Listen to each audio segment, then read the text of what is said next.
ఒకరోజు ఓ పేదరాలు ద్రాక్ష తోట ప్రక్కగా వెళ్తూ బాగా పండిన ఆ ద్రాక్ష తోటను ఒక చోట నిలబడి ఎగాదిగా చూస్తూ ఉంది. అది గమనించిన తోటమాలి, అమ్మా, నీకు ద్రాక్ష పళ్ళు కావాలా అని అడిగాను. అందుకామె, అయ్యా, కనీసం ఆ రాలిపోయిన ద్రాక్షలు ఇచ్చినా తీసుకుంటానయ్యా అని బదులిచ్చాను.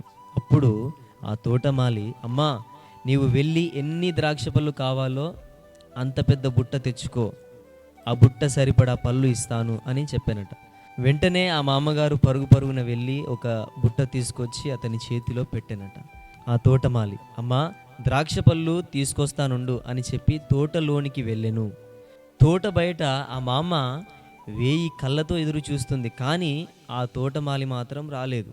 చాలాసేపు ఎదురు చూసి తాను మోసపోయానని అనుకొని ఆ తోటమాలిని అనుమానించడం, నిందించడం, ఆ తర్వాత ఇక ఓపిక నశించి దూషించడం కూడా మొదలుపెట్టింది. కొంతసేపు అయ్యేసరికి ఆ తోటమాలి ఆ గంప నిండా శ్రేష్టమైన ద్రాక్ష గెలలతో తిరిగి వచ్చి, అమ్మా, ఆలస్యమైనందులకు క్షమించు. ఈ ద్రాక్ష తోట చూసి ఎంతో ఆశపడినా నీకు ఏవో 4 ద్రాక్ష పండ్లు ఇచ్చి పంపించుటకు మనసు రాక మా తోటలో ఉన్న శ్రేష్టమైన రుచికరమైన ద్రాక్ష పళ్ళు ఏరి కోరి తెచ్చేసరికి కొద్దిగా ఆలస్యమైంది. ఇవిగోనమ్మా నువ్వు ఆశించిన ద్రాక్ష పళ్ళు అని ఆ తోటమాలి ఆ బుట్టను అందిస్తూ ఉండగా ఆ మామగారి కళ్ళలో నుండి కృతజ్ఞతతో ఒకవైపు, అరే, నాకు గంప నిండా ద్రాక్ష పళ్ళు ఇవ్వాలని ఆశపడి ఆ ప్రయత్నంలో ఆలస్యముగా వచ్చిన ఇంత మంచి మనిషిని నేను దూషించి తినే అనే బాధతో కన్నీళ్ళు సుడులు తిరుగుతుండగా ఆ గంపను చంకను పెట్టుకొని కృతజ్ఞతతో అక్కడి నుండి వెళ్ళనట. ప్రియ సహోదరి, సహోదరుడా, నువ్వు దేవుని సన్నిధికి వచ్చి నీకున్న కష్టాన్ని, నీకున్న నష్టాన్ని, నీకున్న ఆశను, నీకున్న కోరికను చంపుకున్నావా? ఆయన ఇచ్చే జవాబు కొరకు 1000 కళ్ళతో ఎదురు చూస్తూ ఉన్నావా? అయినా నీవు ఆశించిన జవాబు, నీవు కోరుకున్న సమాధానం రాలేదా?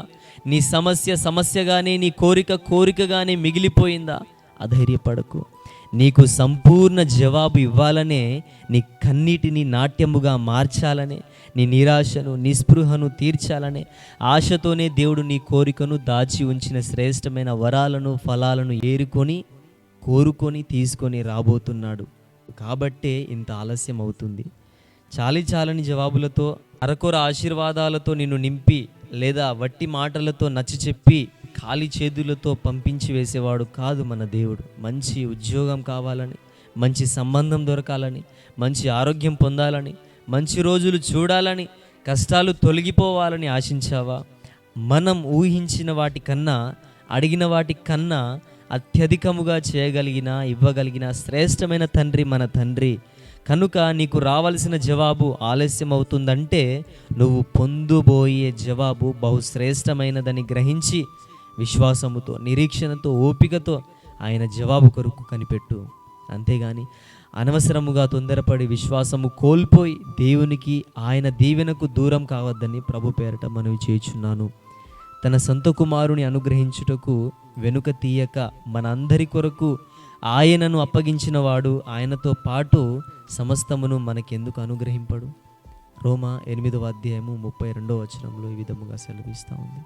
కాబట్టి ప్రియమైన దేవుని బిడ్డలారా, జరుగుతున్న ఆలస్యమును బట్టి దేవుని అనుమానించక విశ్వసించి ఆయన అనుగ్రహించి శ్రేష్టమైన జవాబును సరైన సమయంలో స్వతంత్రించుకో. Praise lord. ఈ యొక్క షార్ట్ మెసేజ్ నీకు దీవెనకరముగా మార్చబడును గాక.